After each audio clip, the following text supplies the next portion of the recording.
Hi, welcome to my channel, Home with Ariel. Today's video is going to be a guide for how to feed and maintain your sourdough starter. This is meant for beginners who might be intimidated by the process. It's a lot easier than you would think.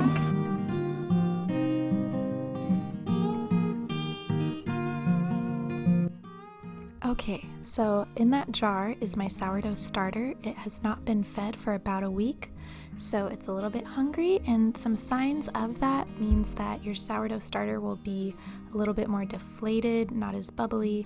There might even be a little bit of liquid on top. The first thing that you're gonna do when you feed your starter is that you want to empty most of the sourdough starter out to discard it. So I'm discarding this into a bowl that I will use later for a pizza recipe. But what is remaining in the jar, you can see there's about a tablespoon or two left in the jar. That's what I'm going to be feeding in order to keep and maintain my starter. It's important that you discard most of your starter, otherwise you'll end up with way too much starter.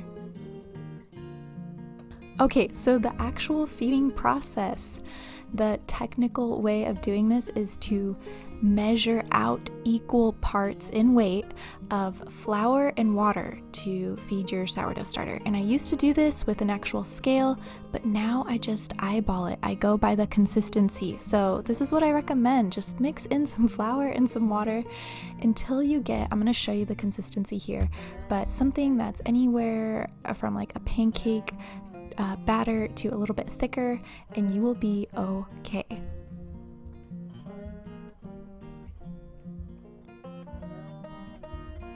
So don't feel like you need to go buy a scale in order to feed your starter.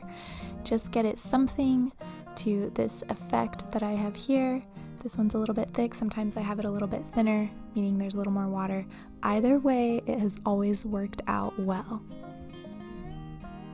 So the next step is that you're going to want to cover up your starter either with some plastic, maybe a loose lid, something to keep it from getting a crust on top, and you're going to store it. You can either store it in a fridge. Like I said earlier, if you're going to feed it just once a week and want to forget about it, put it in your fridge.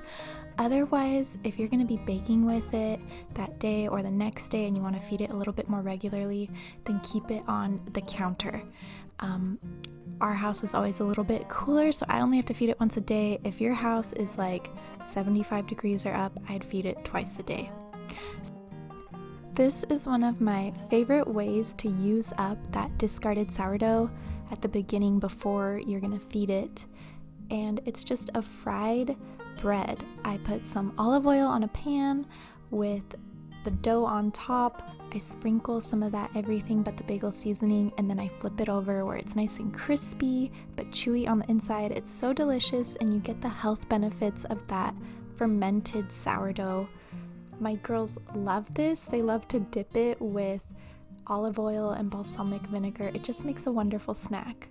So I just wanted to encourage anyone out there who's maybe a little bit intimidated by the process. It's really forgiving. Sourdough starter is so forgiving. It doesn't have to be super exact. And I have a whole blog post about this, even with some tips on how to revive your starter.